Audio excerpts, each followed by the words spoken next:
Hi everybody, welcome to the second part of this video presentation, which is all about the mole concept, and this will be the last module, the seventh module for our second quarter for this school year 2021-2022. And now let's proceed to the computation of the molecular mass. So at first, during our first class, I told you that you need to secure your own periodic table of elements because we'll be using that in our class. So if you don't have, so you can use probably the internet to search for the atomic mass of such that certain element, but and also I am putting the number or the atomic element, the number here in our presentation. But in some cases, then probably I forgot to put the number of the atomic mass, then you need to use the internet or you need to use your own periodic table of element.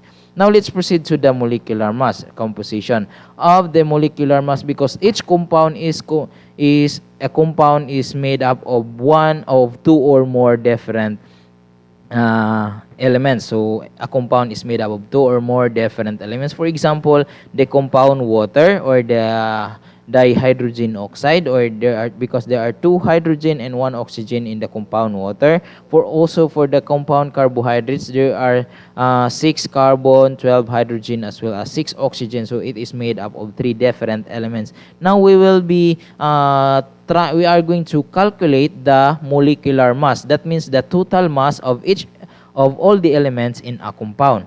That could be very easy because we just need to add the different atomic mass of each element. So i-add lang nato na siya and we will be able to get the total molecular mass of a compound. Okay, for example here, using your periodic table, so the atomic mass for the element carbon, I also have my periodic table of elements here. Where's my periodic table? Okay, so for example, the element carbon, its atomic weight, nara din I hope that you can see that the atomic weight or the atomic mass, that is 12.001. That's the reason why you have here the atomic mass of carbon, which is equals to 12.001.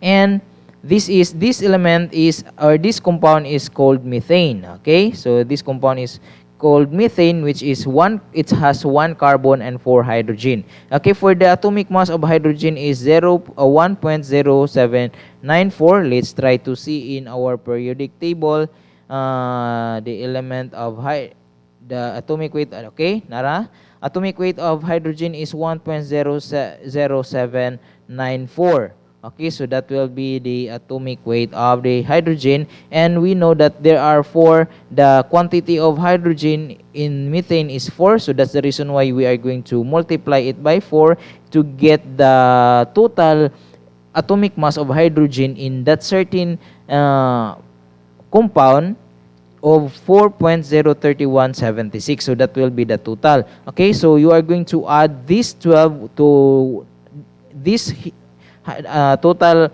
atomic mass of hydrogen, then you can get the molecular formula of 16.04276. Okay, so another example here below, or of the compound aluminum sulfate, there are 2 aluminum compound. There are then multiply to get here is to multiply sulfur times 3, so there are 3 sulfur, and oxygen, which is there are 4 oxygen, multiplied by 3 here, then you can get the 12. So that's the reason why you have a quantity here of 12 oxygen. Now you are going to find its atomic mass of each element. So for aluminum, the atomic mass is 26.98. So that is the atomic mass of aluminum. And remember that there are 2 aluminum. So you are going to multiply this 26 by 2. Okay? So for the sulfur, the average atomic mass is 32.06. And there are 3 sulfur in that compound. Then you are going to multiply this 32 by 3. Okay? For the oxygen, its atomic mass is 16.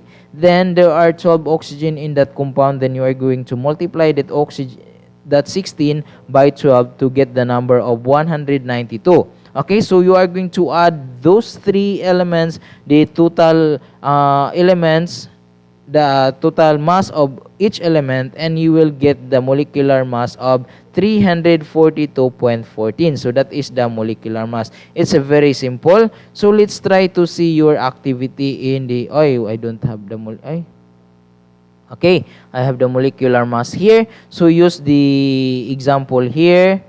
Okay, so the carbon dioxide, you have to remember the element carbon. How much is the atomic mass? It's 12, and then 12.001, and then the oxygen is 16. Okay, so let's try this one. Let's proceed to our camera. Okay.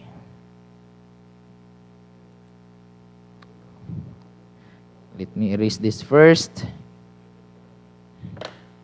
Okay, for your number 1, in the calculating the molecular formula, you have your carbon dioxide or the CO2. So in this element or this compound carbon dioxide, there are 1 oxygen and 2 oxygen. So C for the carbon here is equals to 12.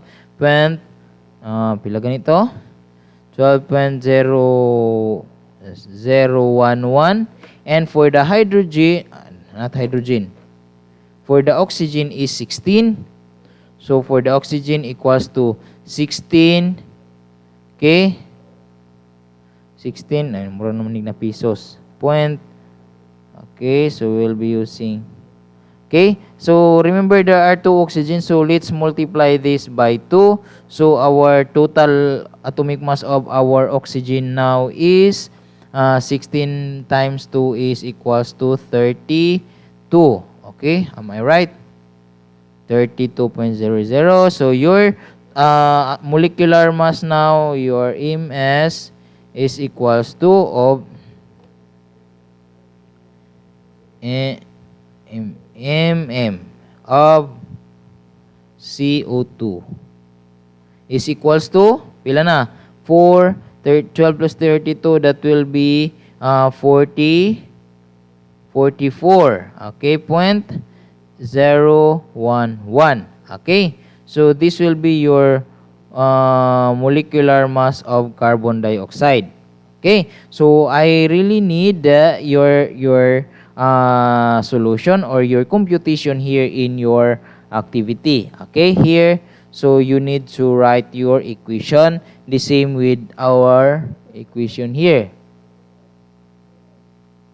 Okay, what happened? Okay, so you have to write your equation. You have the answer of number 1, that is the moles of, or the molecular mass of carbon dioxide is equals to 44.011.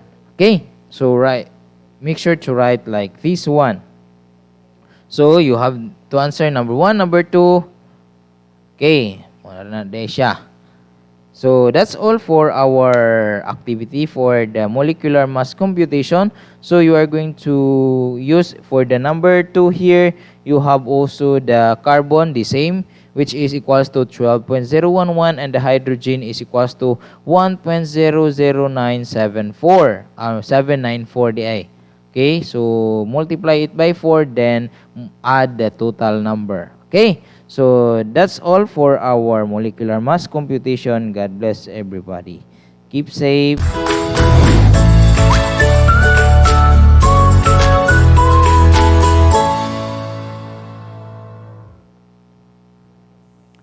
Don't forget to check out our description for the next link for the next video.